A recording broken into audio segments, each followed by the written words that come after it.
I had no idea how powerful breathwork could really be until I sat down with today's guest, Danae Hillberg. And we've known each other for a while, but only recently connected on a deeper spiritual level as we talked about our own paths and how it shaped us and what has unraveled from there. This episode explores both the dark and the light sides of breathwork as Danae takes us on her journey of how she became a safe space for others to enter into the practice. And you guys, it is a wild ride. So if you've ever wondered about breathwork, this episode is for you. If you are new here, you're listening to the How We Get Thru podcast, a place for you to feel connected through deep and meaningful conversations with healers from all over the world. And I'm your host, Jen, a licensed therapist and founder and CEO of the How We Get Thru app. And my mission is to bring you affordable and diverse therapy resources to help you get through the hard stuff, all in one place and at your own pace. Welcome to the How We Get Thru community. Hello, and welcome back to the How We Get Thru podcast. We have another beautiful episode today. We have Danae Hillberg, who is a breathwork facilitator and also a podcast host. I use Riverside. Danae, thanks so much for being on the show today. Thank you. It's such an honor to be here with you. I so admire your work, and I'm so stoked to just jump into conversation with you today. Yeah, thank you so much. Danae and I go way back to church life and have come a long way since then. And which was so interesting because I connected with you last year and I was like, I think I know her. Yes, I know her from this other world, and it was just so crazy to kind of place you outside of that context. And then we hopped on a Zoom together and I felt just like, so connected to you because I don't think we actually really were super connected back then. No, we weren't. And then to know, even just to jump into the rhythm of conversation with you, yes, very much feeling that alignment and where we were at in our walks with our spirituality and really drawing outside the lines and figuring out what makes sense for us. Yeah. And so I'd love for you to kind of talk about your journey. And I really want to focus on breath work and creativity and flow and the feminine energy. We'll just dive into all of it. But I want to know, and if you can talk about your journey into breath work, because we talked about it, I think, last year, and I was like, wow, this is fascinating. Because there's, I think, some do's and some don'ts maybe, or some boundaries. Absolutely. There sure is. And I think with spirituality and in any level for anything, I think that it's important that we gauge ourselves with discernment. And I wasn't there. I was so chasing something that was desperately missing from my life at that point. And while I had found certain spiritual practices that had felt really good and aligned, this felt very much like the esoteric realm of going to church on a Sunday and seeing the Holy Spirit, but like literally just being in my living room and breathing. And so being able to take myself there, I took myself there too much, and there was no opportunity for me to integrate. And so I think it's really important when breathwork can come in so many different capacities. There's so many different styles and ways for you to utilize your breath with intention. And the way that I was introduced to it was more of a rebirthing breathwork practice. So it really does take you to these levels of your somatic experience to regurgitate trauma. And so I was going there, and it was beautiful.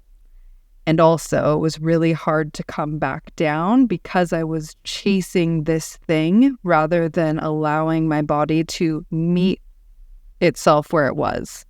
I wasn't doing that. So there wasn't any discernment. It was just, this feels really good. This is fun. This is weird. I don't really know what's happening. And I'm just going to go there. Like a high almost? Very much. Yeah. Very much like a high. And you may hear this often, but you can really get a psychedelic experience from utilizing your breath. And so that's what I was feeling. I was feeling like I was in this psychedelic realm of seeing my ancestors, talking to people that are very near and dear to me that have since passed, and really having these experiences that were very out there. And I loved them. And all at the same time, it made other things in the real world, not that this wasn't part of the real world, but in my grounded sense of reality, very challenging. Like my relationships, because I was living here and everyone else was here. Yeah. And I wasn't able to see or understand where other people were coming from.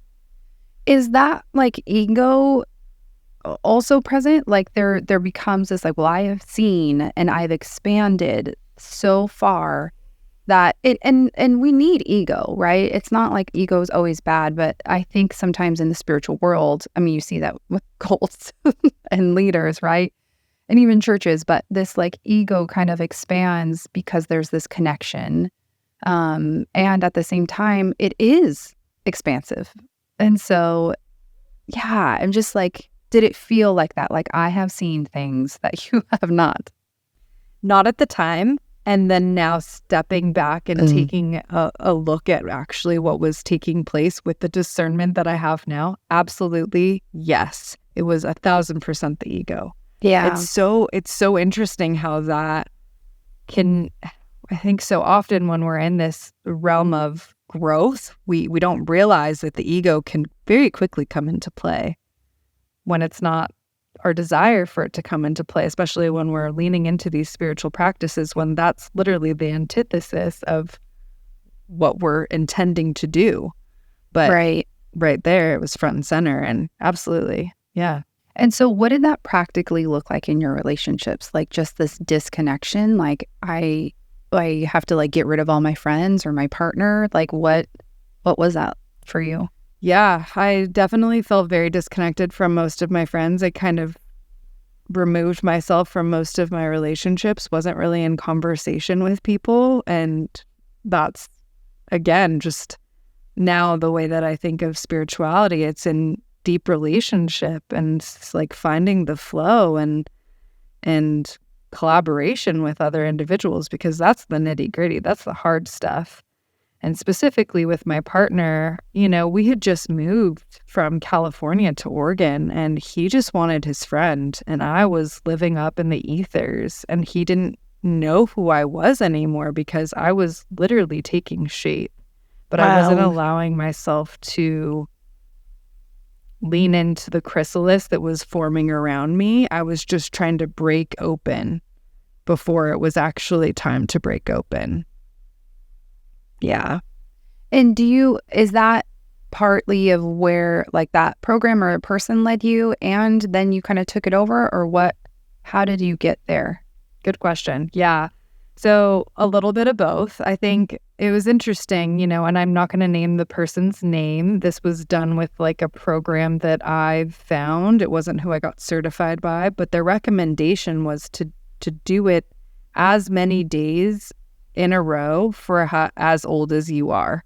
And so at the time I was 33. And so I did it for 33 days plus straight. So I ended up doing it for like 3 months. That's where the addiction came into it. Like I legitimately became addicted to it. And I have an addictive personality as it is. Like I've struggled with other things in the past, and this just took on a new shape. It was health and wellness, but to a detriment. So I did it for 3 months straight, and I was living up in the clouds, and, everyone around me was, I wasn't ready to talk to people. I wasn't ready to talk to my mom. I wasn't ready to talk to my dad. I think so many things were coming up from my past, and I was angry. So there was a lot of rage that I was also sitting with that I had never sat with before. So it was a really interesting time. Like even through my therapy, these are just things that just did not come up. Wow. So it's this like expansive spiritual connecting with ancestors and then actual this lifetime trauma coming up and with the emotions of it all. Yeah. Damn. Yeah, it can, and that's where the discernment piece is so important.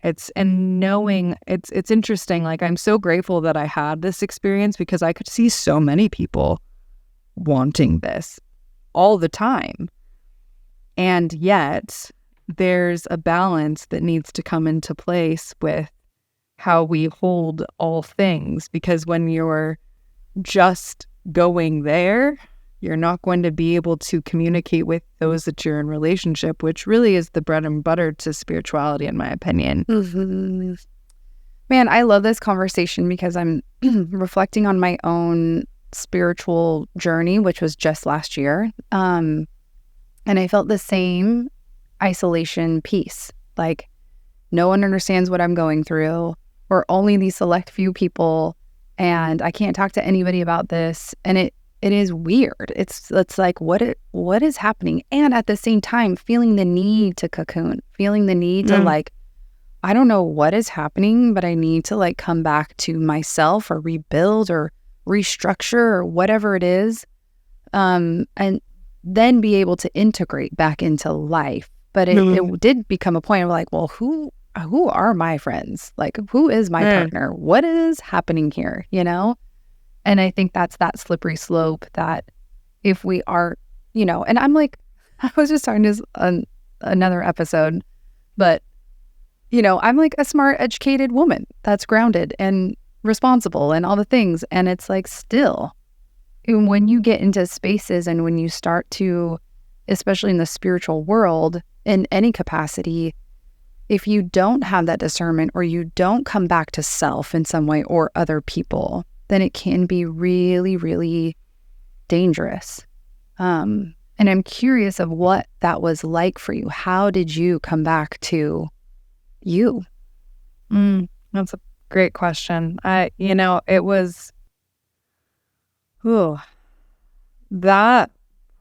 took years because of what I did to my nervous system. I really aggravated my nervous system. I really did. And it's so fascinating because right when I started to feel like I was gaining ground, I hurt my back. And I hurt my back to the point where I could hardly walk. Wow. And so I'm very confident that this was just another opportunity for me to lean into my body. It was another spiritual invitation, if you will, to depend on those that I had to depend on my husband. He had to help me. I was beside myself, especially being such an active individual. Like, I've always been, active, whatever that has meant for me, whether it's hiking or working out. And it's always been a part of my life. And I could hardly make myself food at times. Like, I could hardly stand. And so there had to be this integration and invitation back into real life of, okay, I'm going to accept help. And this is really challenging for me. For me to accept help was like, just in general. And then on top of that, general, that was the spiritual stretching of, okay, get pride out of the way. And that led me so much. Like, that led me back to myself by really sitting with the pride, because pride is such an interesting characteristic that I think so many of us can kind of like see in our foresight, but it doesn't feel real until we like actually want to call it what it is. And it was ego, it was pride. I didn't want to admit it to myself. And that led me back to myself once I started to soften and accept help and realize that I'm just like a hurt little girl that really hasn't acknowledged the fact that I'm a hurt little girl.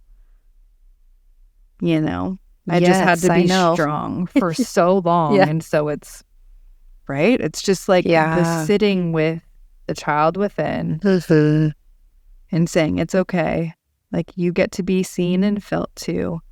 And so that was really, it took time. It took a lot of time, because for so long, even for the spiritual practices, there was rewiring that had to be done. Like, I'm not worthy if I don't show up to the altar and pray every day, and it's like, let's rewire that one. Yeah. Yes. It's interesting, like, even the ego and maybe the strength that you needed to have or thought you needed to have in your own spirituality, or in the 33 plus days of like, you can't soften here, you can't ask for help here, or you can only ask for help in this way, or to your ancestors, or some it's very black and white. Like it has to be one way. And so I love that idea of softening. And I think it's, it's hard to soften when we were soft before and made hard. It's hard it's scary, it's vulnerable, it is a tough place to kind of return back to when we've been taught to be hard, or the response for the world, or we responded in that way of, well, I have to depend on myself. And that's all inner child work. And then in a partnership, being able to show that. Multifaceted, to say the least. Yeah. He would hear me, and that's, I think, it felt like for him, and I don't want to speak for him, and I've also heard him say this, it was really challenging because he felt like he really just didn't know me. He would hear me like screaming and crying, and I didn't know what was happening. I didn't know I was screaming or crying, but my body was letting out these like somatic experiences that had been trapped in my body, and I didn't know that they were happening.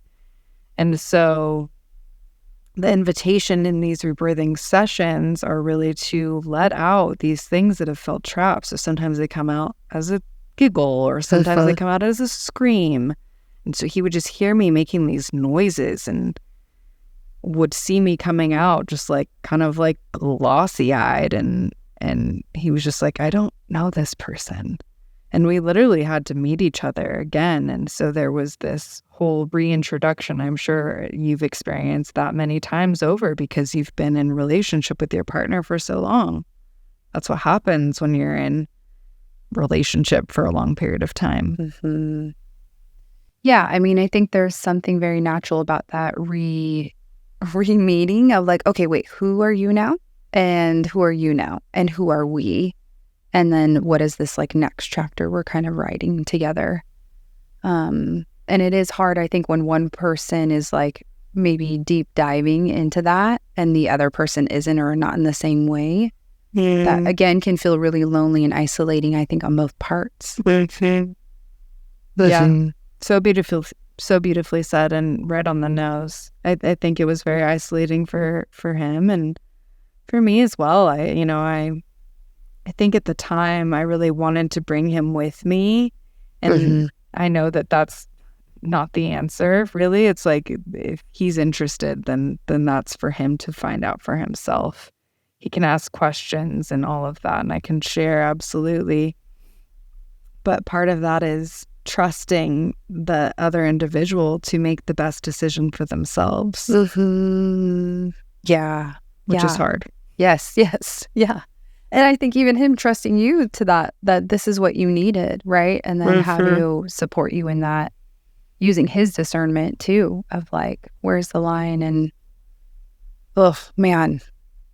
Did you feel like in that experience you had like thoughts and memories of things that you forgot? Or was it just like physical thing, like the somatic releases? Yeah, it was a little bit of both. Yeah, it was like a lot of somatic releases, and then sometimes they would come up in dreams. Like it was just, because I was already here, it was just, I was really living in this experience day in, day out. And yeah, it was really challenging. And then I would see things that I was like, whoa, I don't remember that, but now I remember that. And feelings of feeling just not able to process those moments in time, in the moment. So then being given this opportunity to sit with these feelings that really weren't processed at the time, which was a really beautiful gift. Were you in therapy? Hard. Yeah. Yes, I was. Okay. I was in therapy. Yeah. That was one of the things. And I don't know that I don't think I actually was when I first started breathwork. And then very soon into it, I was like, I need to find a therapist, like now. And so that was hard because I had left an amazing therapist in California and really connected with her, and had a hard time finding a therapist for a long time that felt aligned. And so I was kind of like popping around. So even these therapists that I was seeing, they just didn't feel like what I needed at the time.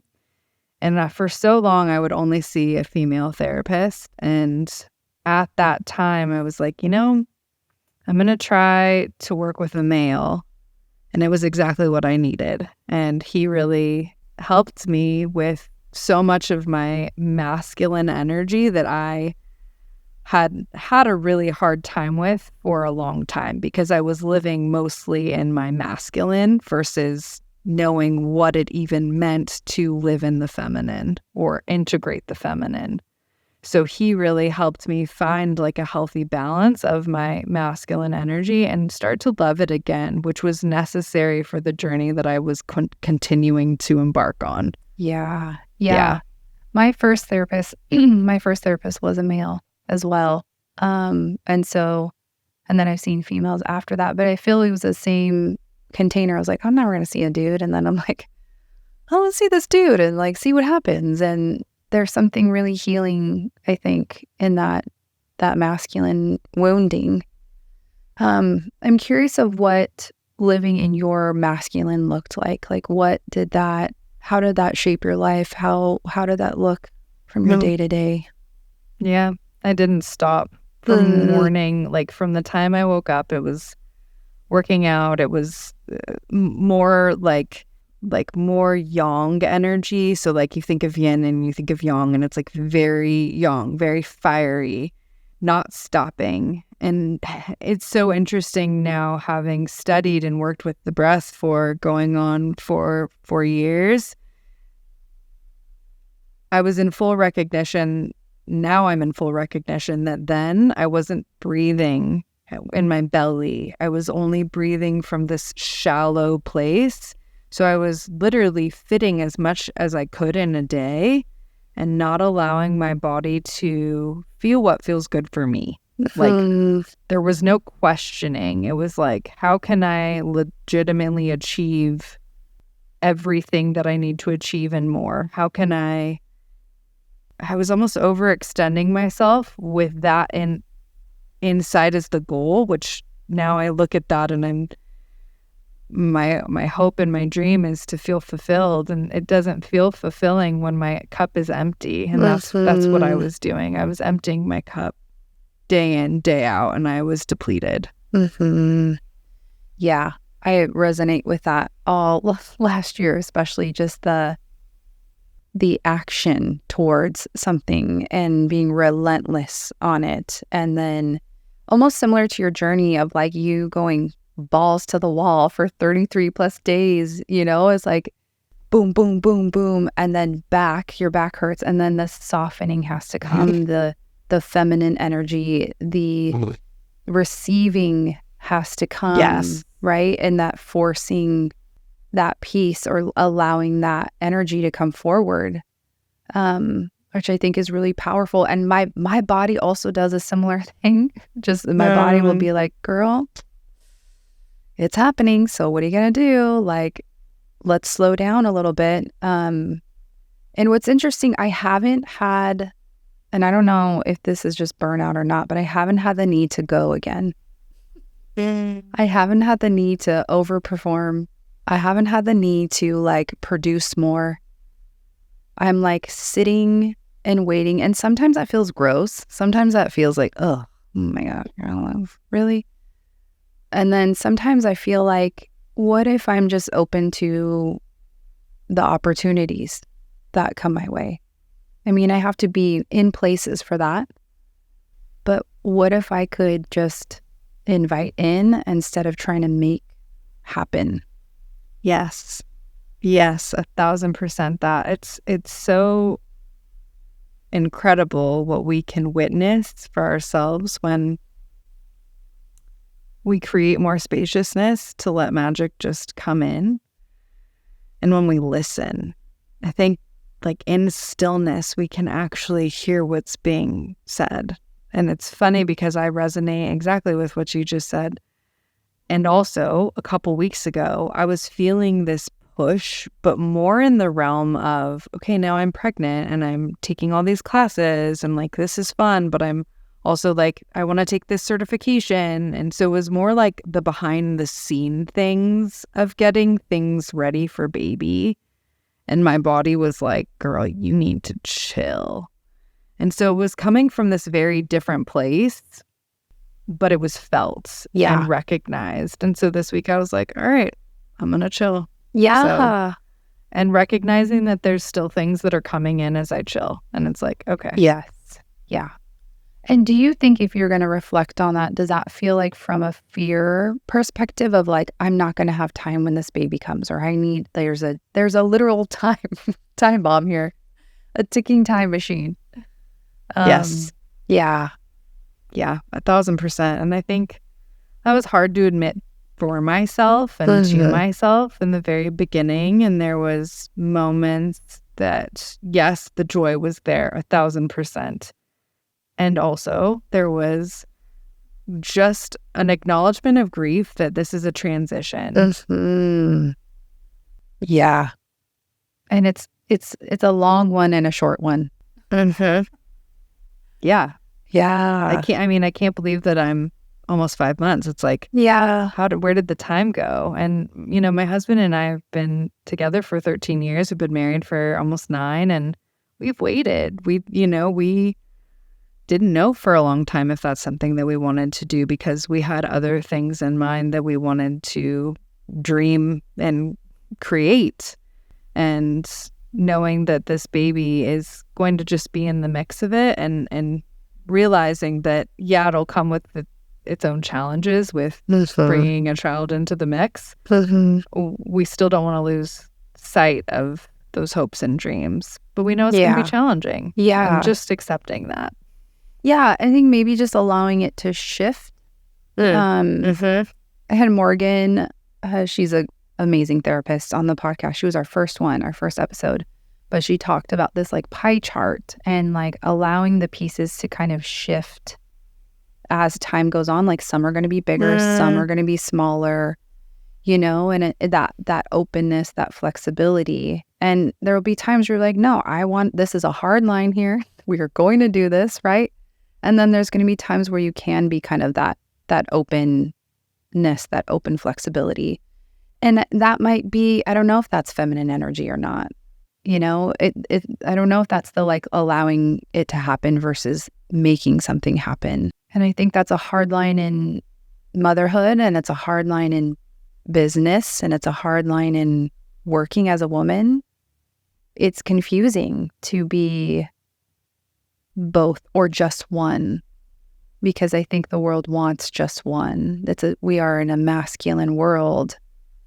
So, even for men, it's not just for women, but I think a lot of women are finding this calling back to the softening, flow, creativity. Absolutely. Yeah, I couldn't agree more. It's so funny. There was a part of my life where I saw myself like working. I'm still kind of working in the corporate world, but I'm not working in the same corporate world that I once was. And I wanted to kind of climb to the top. There was like a period of time where I could have seen myself doing that, and I have no desire to do that anymore. I'm literally keeping my job that I have right now as a form of financial security, not because I necessarily want to be there. Am I proud of that? Does that feel good? Absolutely not. Do I still want to chase my dreams? 1,000%, and I'm working on them. And so it just feels like a very interesting time, because simultaneously, while I'm curing this child and while I'm in these stages of motherhood, I'm also birthing breathwork opportunities. And so it's been interesting, because I've held on to them for a long time after I went through, the investigation process of what it looked like for me to go balls to the wall with my breathwork practice for so long. I got certified from another practitioner, and then just kind of like continued to study through other courses and through other people, and I just wasn't ready to like share that work with the world, because I really wanted to digest it as much as possible. And so now, like almost 4 years later, I finally feel ready. But it's taken that long to gestate. Yeah, but I also think there's something really beautiful about that, because wasn't balls to the wall. Like it wasn't forced. It wasn't something, okay, now I have to make money off of this right now and I have to sell it and I have to do the things, right? It got to be yours. It got to have ownership of it, mastery, or still learn. Like, I don't think we're masters in anything, but like this foundational grounding in it, and it, it's yours. And now it's like, okay, now I want to share that. What does that look like? So I think there's something really beautiful about it taking 4 years. Doesn't mean sounds like it was right on time. Absolutely. I mean, I do feel that. It's funny because so many of the teachers that I did study with, they're not necessarily like my cup of tea. They're not how I will be teaching, like at all. Yeah. But I felt like I needed that perspective. For me, it was kind of like that yin and yang energy. Like I really wanted to like find the balance of what makes sense for me and how I want to hold space. Yeah. Yeah. What not to do, maybe. Yeah. Exactly. And I would love to know, how do you get certified in breathwork? What does that look like? I mean, I'm sure it's kind of different, whatever program you do, but it's different. Every program is different. I just finished a yoga certification for breathing specifically. So there's that. I've also taken like a science of breathing. Yeah, it was so fascinating because these men that I studied under, they were very much in opposition to how I want to hold space. One of them even just got in trouble for sexual assaulting a good friend of mine, in fact. Oh. And so, it's those things where after I had given this person so much of my money and then feeling so uncomfortable after, it's just, this person is like a pillar in the community. So it's, wow, been practicing for 40 plus years. And so, wow. Yeah, it's just fascinating that, that is very much in opposition to everything I stand for. Mm-hmm. And yet I still learned things from him. Do I feel gross about it? Kind of. And yet I can acknowledge that there's still things that I learned from him. I don't love that, but I can recognize it. So it's, yeah. And there's definitely things that I learned in ways that I don't want to be. Mm-hmm. I mean, so. Were they all from men? They're all from men. Isn't that interesting? What? I know. But there's some females that offer, but not a lot. Interesting. There was one that I was kind of like, this last course that I did with the yoga certification, I really wanted something that was more grounded because I want to be able to provide offerings for people that are so different than the rebirthing breathwork. Do I love rebirthing breathwork? Absolutely. Do I want to give people tools for the here and now? Yes, I want to give them that too. So that's why I took that class specifically, and that certification was because I want to give people tools that feel accessible. And sometimes breathing for 35 minutes doesn't. Right. That is definitely a certain demographic that would be able or have the privilege, the time, space to do that. Yes. Yeah. These other things are like, 5 minutes. Like, yeah, let's get into the nitty gritty right now. Mm-hmm. Most people have 5 minutes. Yeah. And has breathwork been grounding for you as well now? Mm-hmm. Like, what does it look like for you on the daily, I guess? Like, what is that? I love to start my day with just a really yummy, simple yoga breath practice. So more of like an inhale to the count of 4, exhale to the count of 4. Most people do kind of more of like an activating breath when they first wake up. I don't know if you've heard of breath of fire, but it's coming from the diaphragm and it's more of like it's very activating. Where I'm at right now in my life, I don't feel like I need that. I feel like I'm pretty awake when I wake up. So sometimes, especially being pregnant, I feel like I need more of a grounding, like let me ground. And so the 4, like inhale to a count of 4, exhale to a count of 4, that feels grounding. It's called balance breathing. Very like simple, anyone can do it. And it's really just kind of creating a little bit of friction at the back of our throat on both the inhale and the exhale. And it's what we call Ujjayi breath in yoga. And so that for me feels really good. If I have more time, I love to lay on my acupressure mat and just breathe for like 20 to 30 minutes. Okay, how is that mat? Should I get one of those? They're the best thing ever. It's uncomfortable at first. Okay. And also if you hold a lot of tension in your body, Yeah. game changer. Okay, I'm going to get one. Do it. Everyone listening, use my code for 10% off. No, that's not me. But do you have a code though? I don't. I wish. Good code, girl. I know. They're, it's funny. I have like a massive like basket of tools, and that's probably my most used tool that I have. It's just really accessible. Like Right. you just lay on it. It's great. That should be their tagline. You just lay on it. I've felt so aggravated at times. I'll take a hot shower. I lay on this mat. Like sometimes I'll just I just have my undies on and then I'll just lay on it, put a blanket on, put an eye mask on. Ooh. I can go to sleep. Like it puts me to sleep. Wow. So it's great right before bed. Okay. Yeah, I'm going to get Yeah. one. Because I feel, I take a lot of baths. So I'm like, but I'm always have so much tension in my shoulder. I mean, I'm like so connected in my body. So I think that would feel really good. Like just to lay on something.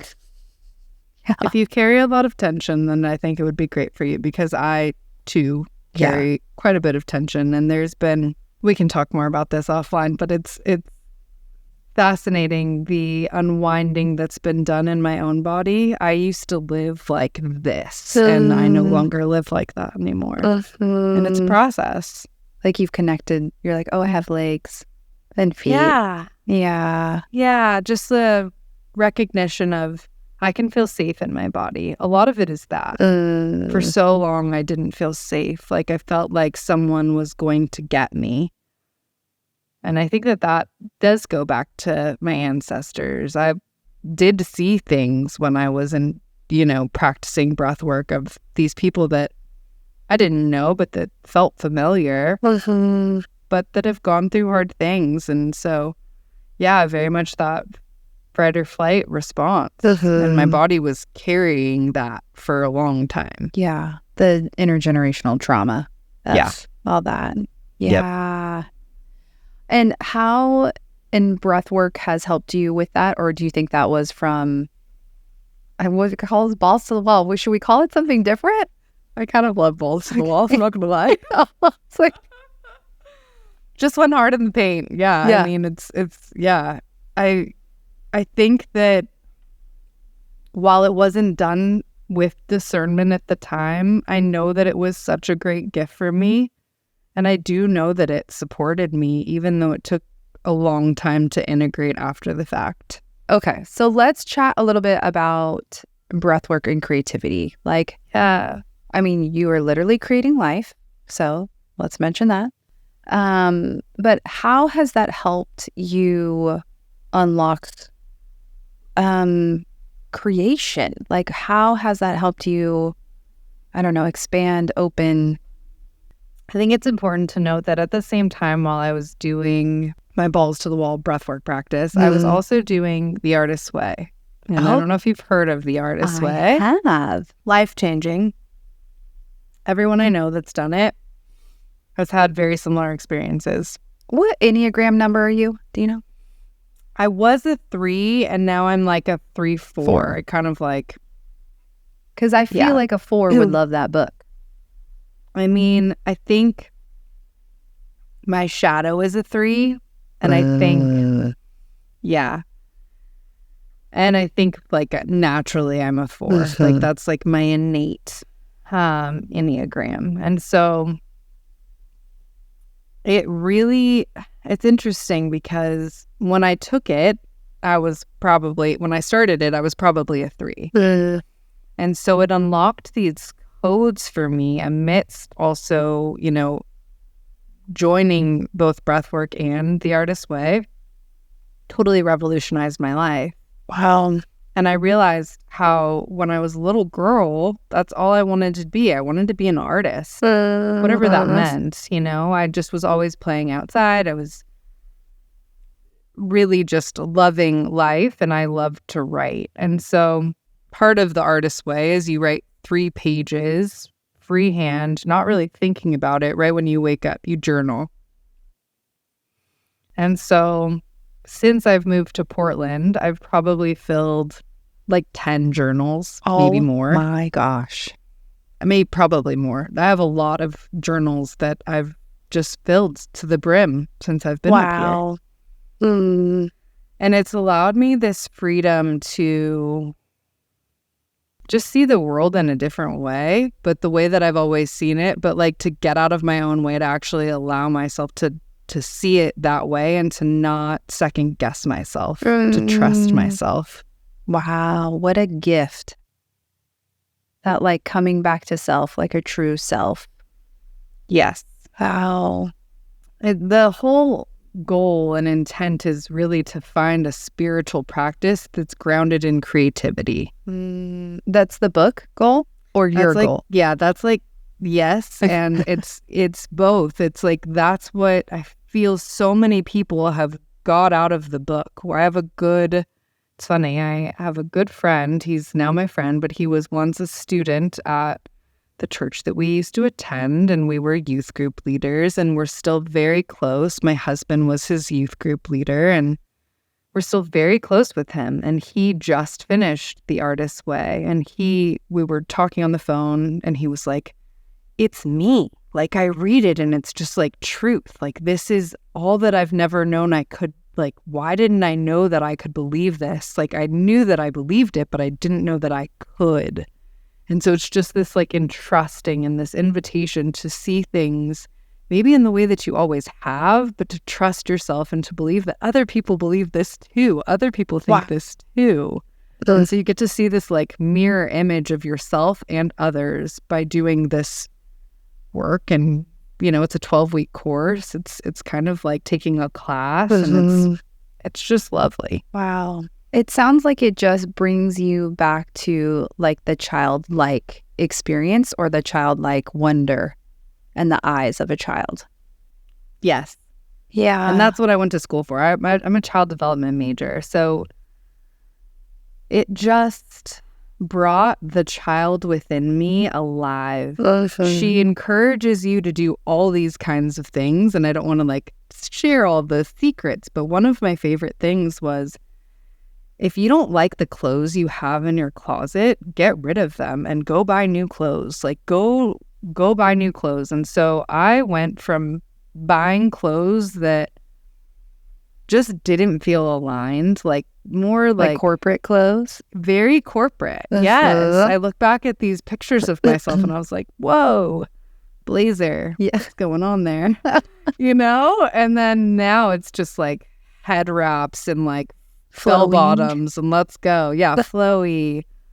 Just different. And so it feels more embodied of the child within and what the child in me would have wanted to wear. I love that. I feel like I'm still struggling with that. Like, I look in my closet, I'm like, do I like any of these? And then I'm like, what's trending? I'm a freaking millennial. So I'm like, what am I supposed to wear? And then you go out shopping. I'm like, I don't want to wear any of this. And it is that like, and also, like, maybe one day I want to wear bell bottoms and flowy, and maybe the next day I want to wear bodycon or something like. Yeah.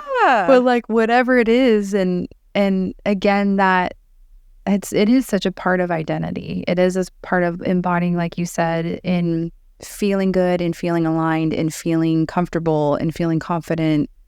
And I think, I hope motherhood doesn't do this to you, but it did it to me, of like body changing and then what am I supposed to wear after that? And then what do I feel good in? And what do I have to nurse in? And then what's going to be messy and get gross? And I mean, there's so many other things. But again, it's the art of coming back to you instead of I wear this because of my family. You know what I mean? And there might be a piece of that, sure. But also, like, what do you feel good in? I love that.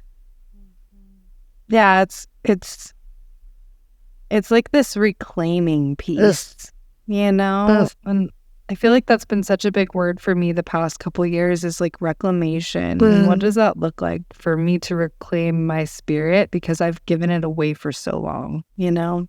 I think so many of us do. It's encouraged in our society to give it away because we're sold this idea that it has to be that way. We have to work in this way. Yeah. No, we don't.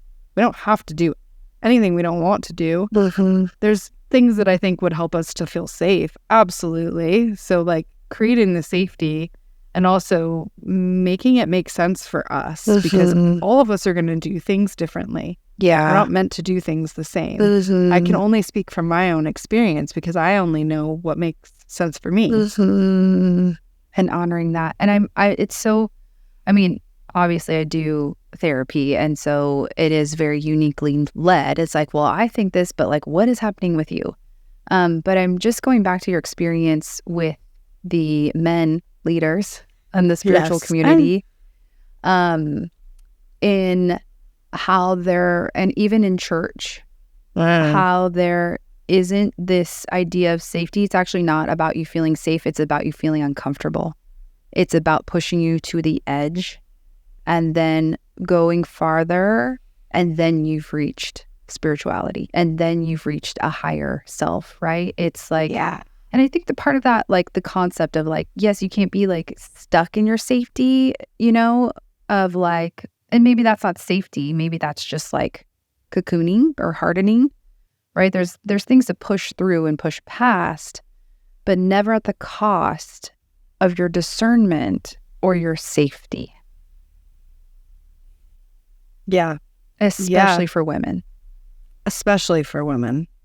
Yeah. And it's an interesting dichotomy. Like we've seen it in our previous church and we've seen it, we see it in our political systems and we see it everywhere. And the spiritual community is one of those, it's very interesting because it is a niche community and yet it's not becoming niche any longer. I think it's really becoming more mainstream.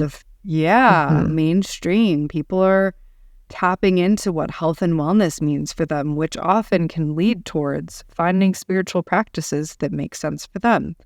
And there are still a lot of female leaders in that space, but there's still a lot of males. It's a male dominant culture even still. Wow. And so I don't know, there are men that I've met in the field of breathwork that I entrust deeply.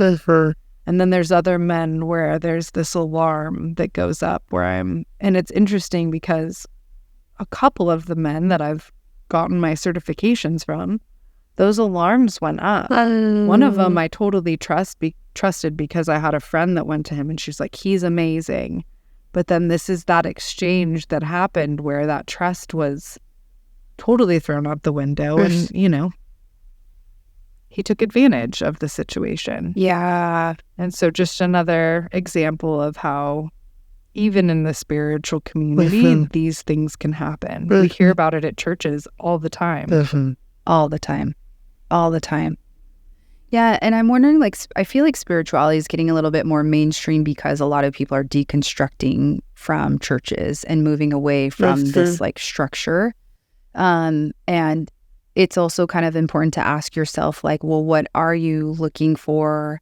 And, you know, it's like, are you trading one structure for another that is in the same DNA, you know? Like, are we still outsourcing our love for self, our spirituality, our identity, our higher self, our good enough self, we get to this place when we die self, because of this thing we do, right? Or whatever it is. Are we still holding on to that? Or are we realizing that we've held the keys the whole time? Yes. Yeah. It's the reaching outside of self and thinking that we need something other than.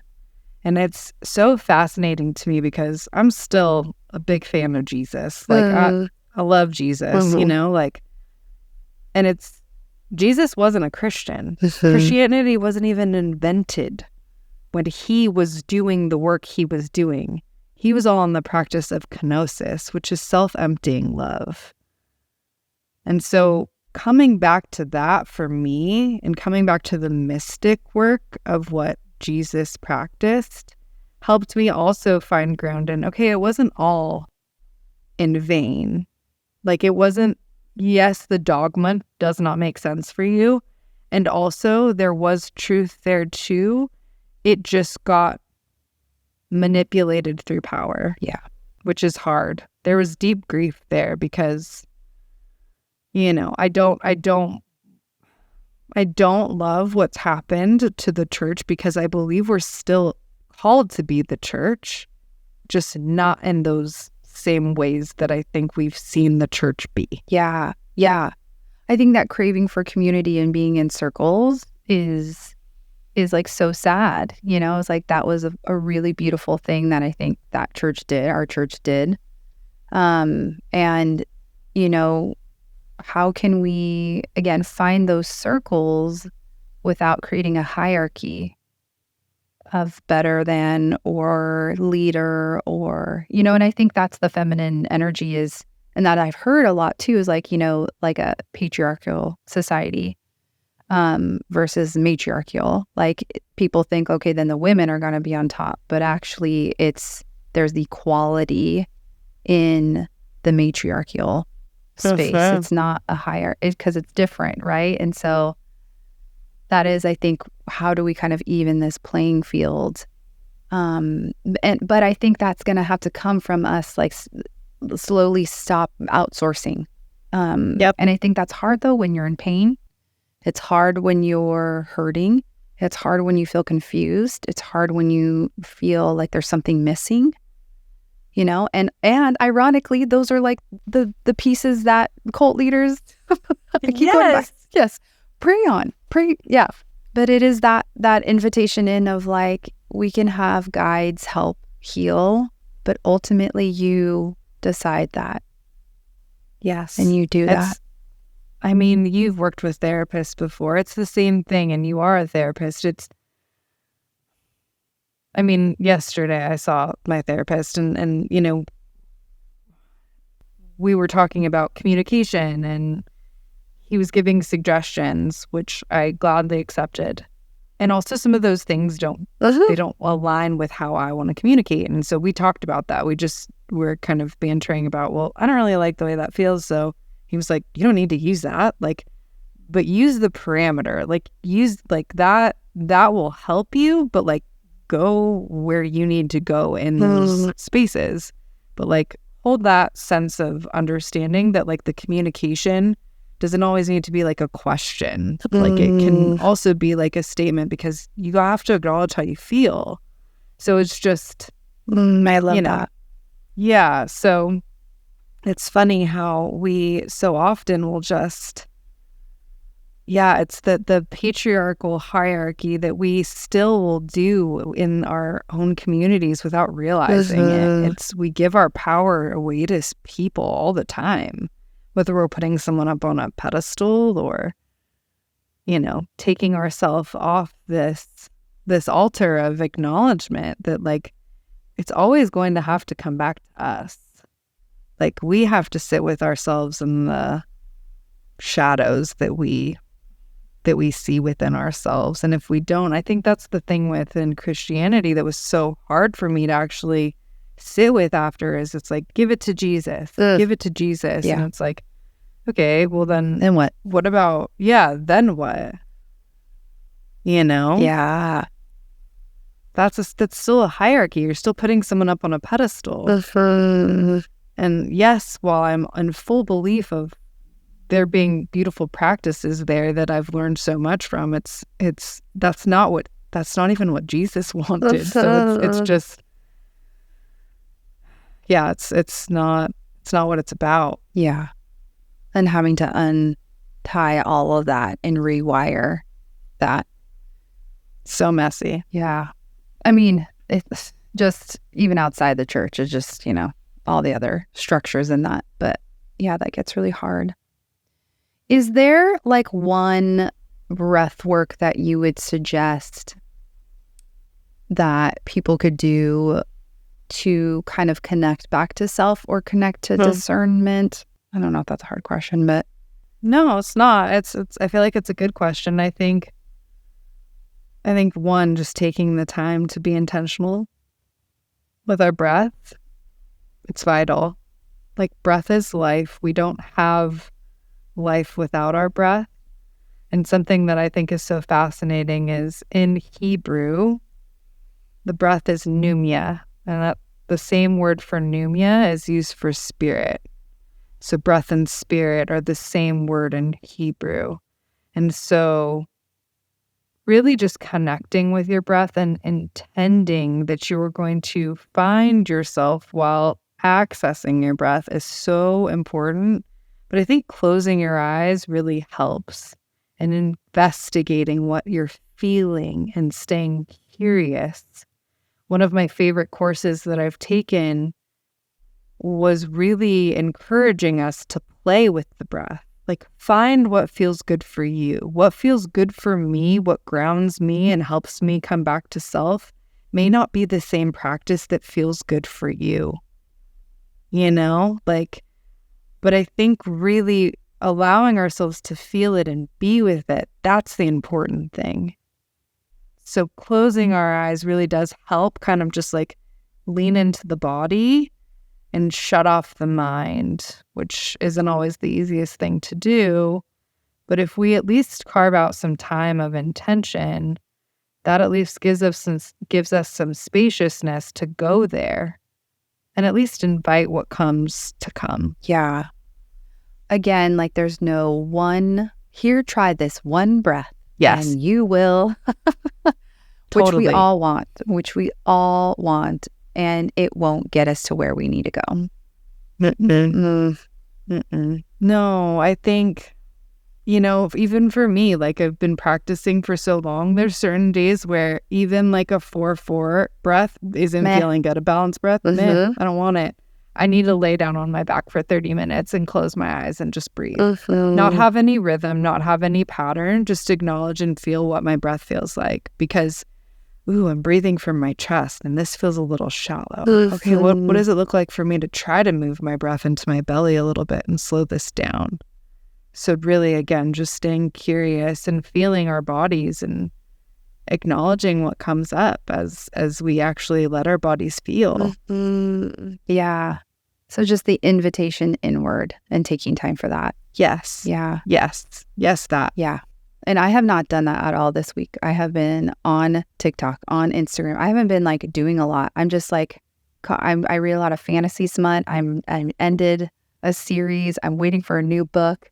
And I feel agitated and I feel anxious and I feel like I don't feel relaxed. I feel cranky. And then I'm like, I just want to feel something. Like, I'm just like all over the place. And I just think I'm really grateful for this conversation because it's pulling me back into the awareness of like, I haven't sat with myself at all this week, at all.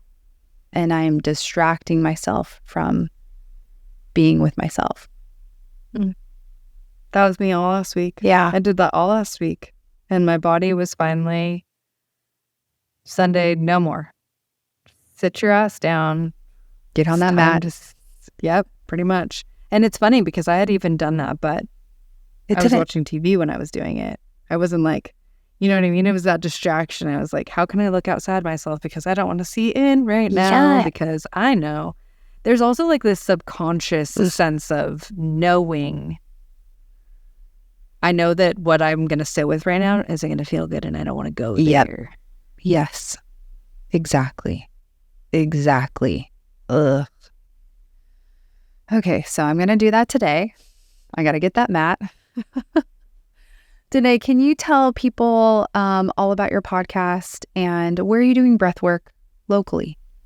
In Portland, Oregon. I have some beautiful workshops that are coming up at Rhythms Community Studio and then at Go to the Zone. And I'll also be hosting some virtual workshops coming soon. Nice. So that'll be exciting. And then my podcast has just been a labor of love. It's been so fun.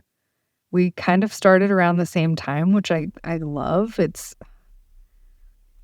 you started before me, though. I did a little bit before. Yeah. Okay. And I went super hard in the paint.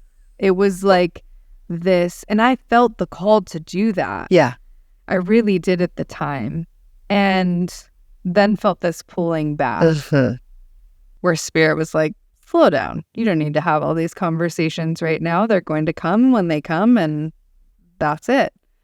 And the heart of the podcast is really to just have conscious conversation around people and their work. And I love having collaborative conversations, much like this conversation, where you get to kind of feel into what feels alive for the person on the other end of the screen and just see what comes, because we are better together. I believe that just in community, we are better together, and creativity comes alive when we create together, whether that be conversation or magic outside of conversation. I just see so much fruition and love and hope that can come from working together. I love that. Birthing a new world. Mm-hmm. We're here for it. We're doing it. We're doing it. It's happening. Yes. Happening. Yeah, it's funny, even just with motherhood and feeling into the rhythms of pregnancy.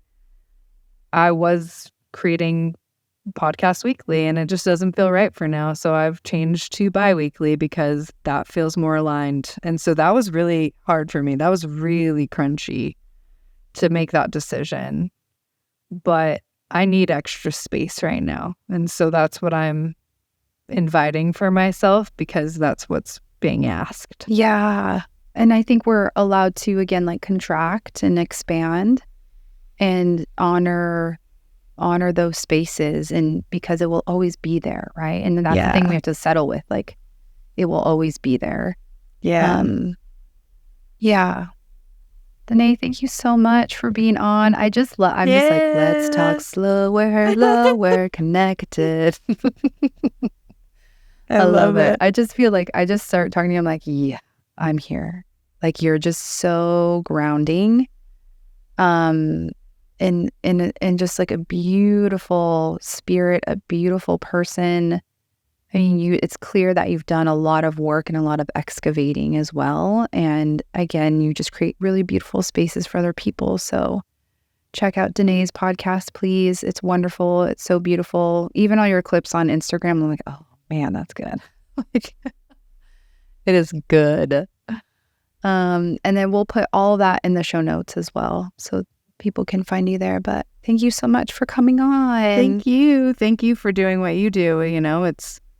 I feel the same way about your work. It's just everything you do. It's led with so much heart and intention. And that's really what we need more of. Conscious creation. And you're doing it. You are doing it. Thank you. We are doing it. We're doing it. Okay, Danae, thank you so much. We'll see you next time. Thank you. Bye. Thank you guys so much for tuning in. It's so fun to have you along on this ride with me as I just continue to explore what is out there and how people are healing others. Of course, from our own healing as well. So thank you guys so much. And if you love what you're hearing, please give us a review up on Apple Podcasts so that we continue to reach others and help others. And we'll see you next time.